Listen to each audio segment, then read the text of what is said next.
All right, here we go. We are back at it. I know this is deep into January for me to say back at it, but y'all, we had, what a wild week we had. We were in the middle of Snowmageddon. So I've lived here, it's coming up on 17 years now, and I don't even think I've seen a snow flurry.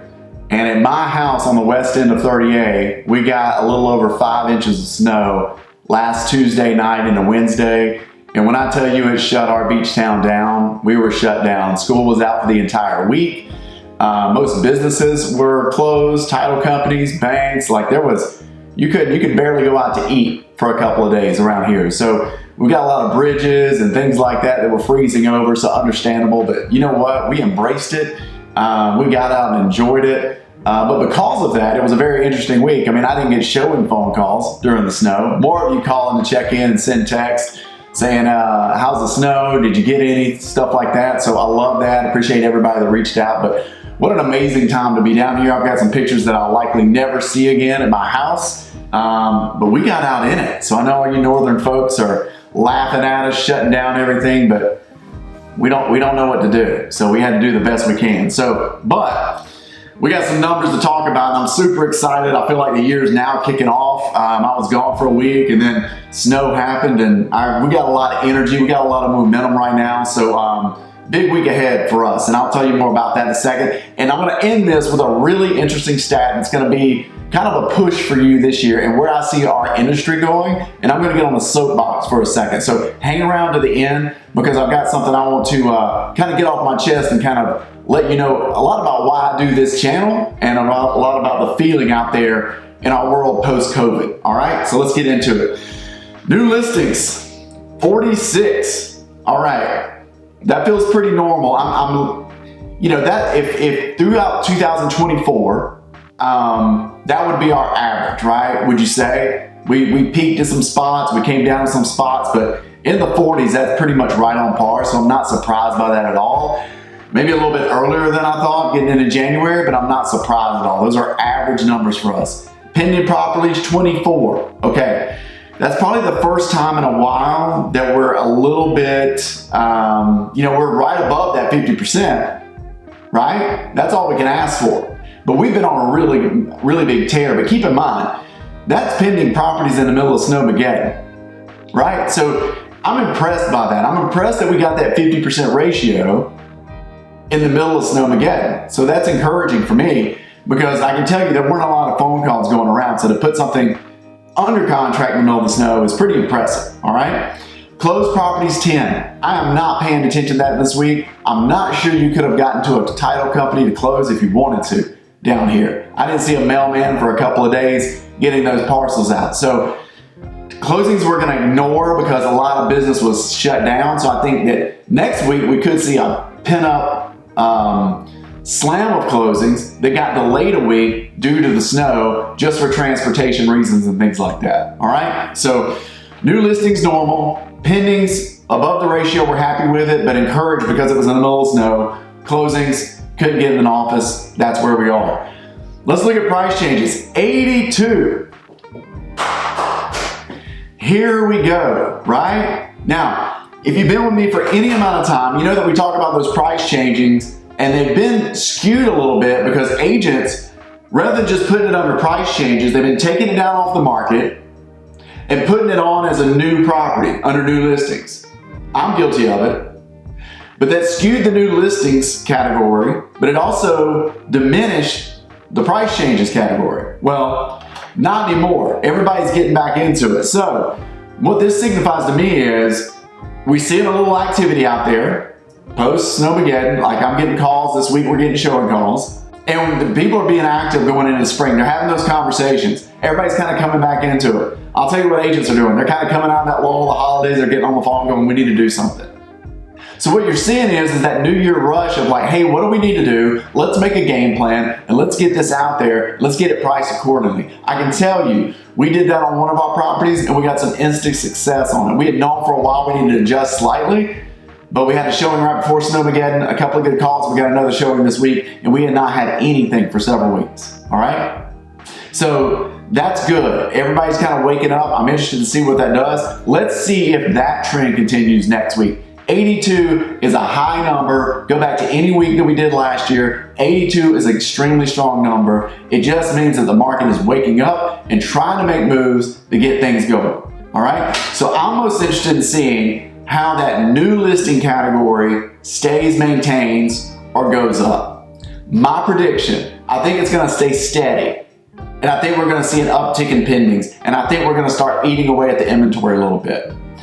I've got some shocking numbers for you. And I'm going to say shocking because I know I can talk to a lot of you on the phone. I hear a lot of you out in the street. I hear a lot of agents talking. And you know our rule on this channel. It's not feelings, it's numbers, right? Regardless of what the neighbor's saying, I just broke down. We got a big edit to do. I just did the year-end wrap-up on all the numbers across the board and by every community. We shot that video. It's going to get to you over the next couple of weeks because there's a lot of edit. I'd love to have it out there next week. Maggie's watching this. She might be like, you're dreaming. Love to have it next week. There's some super compelling things, and I guarantee, I will make this guarantee for you. Those numbers do not match up with the narrative that you're hearing out there. That's what I'm going to say, okay? They just do not match up. I was surprised by some of them as a year as a whole comparing to 2023. They do not match up. I'm excited for you to see that. Let me get on a soapbox for a second. I'm going to read you some stats as we go into 2025. This is from the National Association of Realtors, okay? Realtors. For 2024, 74% of all realtors sold 0 homes in 2024. Think about that with any other industry. Can you imagine 74% of doctors seeing no patients? Anything like that? Our industry continues to amaze me. 74% of all of realtors sold 0 homes. 2% sold between 11 and 20 homes last year. 0.14% sold 45 or more. 45 or more. So here's the reason I want to point that out.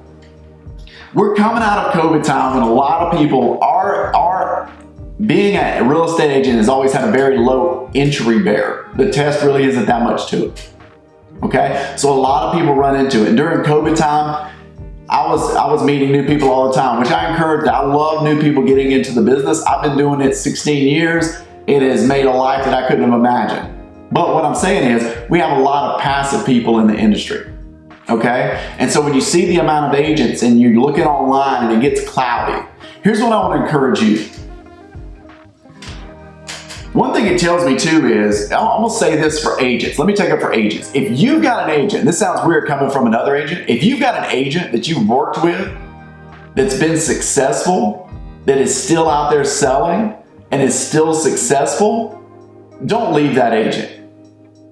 Because there's a 75% chance you're going to somebody that's not doing anything. That's the truth. Okay? And I'll tell you another thing I'm seeing on my side, and I'm excluding new agents. I encourage new agents. I'd love to have them on my team, help them get started in the business. I think that sellers and buyers need to do a better job of getting with people that have been in the industry that are producing. I find myself, especially last year, when I'm taking offers from buyers, their agents are not sitting over comps, they're not justifying the offer, and they really don't know what they're sending, and I'm ending up working with them, having to pull teeth, trying to get to know what's going on with the transaction. They're just showing property and sending an offer. And that's hard. Like, it's a two-way street. We've got to work through this. There's way more to it than that. And if you're a buyer and you're working with somebody, you need to make sure that they're actually presenting a case for why you're doing it. And better yet, if they can't present a better case, present a good case for why you're doing it, you guys need to adjust your price. Because I know some of you out there just say, hey, throw this offer, knowing it's well below, and they're out there on a mercy mission. That being said, they need to be going to work for you. Same with listing agents. I've got a ready and willing buyer, but I can't get information from them. They're not ready with the information. Can't get it to them quickly so that we can make a transaction happen quickly. So here's what I'm saying. My industry is flooded with people that do it passively, and it's amazing to me that buyers and sellers on some of the most important assets they're ever going to buy in their life will seemingly not even interview anybody or go with a friend and just lob it out there. But I'm here to tell you, there's a lot of us out there that have been in the industry for a long time, and there is a difference on what you can do with somebody that's got experience versus somebody that's doing it passively. And I think as we go forward, as this business now becomes a business again, where we're out of the COVID time where you can just pass paper and everything would go, I think that everybody involved, the agents and the people that are working with them, really need to dial in. Really need to dial in on what you're doing and who you're working with, okay?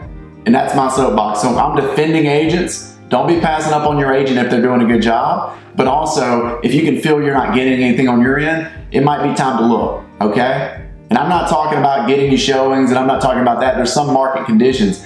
I'm just talking about, you know whether they're making offers, whether they're going to bat for you. I know, trust me. But this message right here, and I feel for these people. Any of these people that are full-time agents that didn't sell anything last year, I truly feel for you. But that is a reality of what's going on. It's a reality of my industry, right? But I love it, and we're gonna keep bringing this stuff to you. So I'm very excited about 2025. I'm very encouraged about 2025. I'm encouraged for you in 2025. I can't say you again how big YouTube has been for our business, but I love meeting you guys, and we got so much more coming to you. So be on the lookout for that market update. It's the biggest one we've ever done. It's the most compelling one we've ever done. So stay on the lookout for us. I think that's it. Call me if you need me. We're in the trenches. We're game on. A lot of energy. Love to help you in any way we can. Talk to you soon.